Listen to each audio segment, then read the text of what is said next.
നമസ്കാരം. Third eye ന്യൂസിലേക്ക് സ്വാഗതം.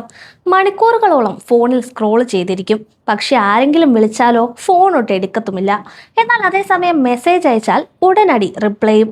നിങ്ങൾ ഇങ്ങനെയുള്ളവരാണോ? അല്ലെങ്കിൽ നിങ്ങളുടെ പരിചയത്തിൽ ആരെങ്കിലും ഉണ്ടോ ഇങ്ങനെ? എന്തുകൊണ്ടാണ് ചിലർ ഇങ്ങനെയെന്ന് നിങ്ങൾ ചിന്തിച്ചിട്ടുണ്ടോ? എങ്കിലിത് വെറും മടിയോ സംസാരിക്കാനുള്ള താല്പര്യക്കുറവോ ഒന്നുമല്ല.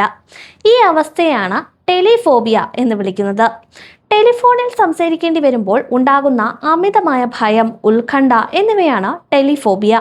ഇതിനെ മാനസികാരോഗ്യ പ്രശ്നമായി അംഗീകരിച്ചിട്ടുണ്ടെങ്കിലും സാമൂഹികമായ ഉത്കണ്ഠ ഉൾപ്പെടെയുള്ള അവസ്ഥകളിൽ ഇതും ഉൾപ്പെടുന്നുണ്ട്. ഒരാളോട് മെസ്സേജിലൂടെ ആശയവിനിമയം നടത്തുമ്പോൾ ആലോചിച്ച് മറുപടി പറയാം. എന്നാൽ ഫോൺ കോളിലൂടെ ആകുമ്പോൾ ഉടൻ തന്നെ മറുപടി നൽകേണ്ടി വരും. ഇതാണ് ഇത്തരക്കാരെ അലട്ടുന്ന ഏറ്റവും പ്രധാനപ്പെട്ട പ്രശ്നങ്ങളിലൊന്ന്. മെസ്സേജിലൂടെ ആകുമ്പോൾ തെറ്റ് തിരുത്താൻ സാധിക്കും, കൂടാതെ സമയമെടുത്ത് ആലോചിച്ച് മറുപടി നൽകാനും കഴിയും. എന്നാൽ ഫോൺ കോളിലൂടെ ആശയവിനിമയം നടത്തുമ്പോൾ നമ്മുടെ ശബ്ദത്തിലെ വികാരങ്ങൾ എളുപ്പത്തിൽ പ്രകടമാകും. ഇത് ഇത്തരക്കാരിൽ ആശങ്കയുണ്ടാക്കുന്നു. സാമൂഹിക ഉത്കണ്ഠ അഥവാ സോഷ്യൽ ആൻസൈറ്റിയാണ് ഈ അവസ്ഥയുടെ പ്രധാന കാരണം. മുൻകാല മോശ അനുഭവങ്ങളും പിന്നോട്ട് വലിക്കും. മറ്റുള്ളവരെന്നെ എങ്ങനെ വിലയിരുത്തും എന്നതും ഒരു ആശങ്ക തന്നെ. ഈ അവസ്ഥയെ മറികടക്കാൻ ചില വഴികളുണ്ട്. ചെറിയ കോളുകളിൽ നിന്ന് വേണം തുടങ്ങാൻ. പരിചയമുള്ള ആളുകളോട് സംസാരിക്കുന്നതാകും ഏറ്റവും നല്ലത്.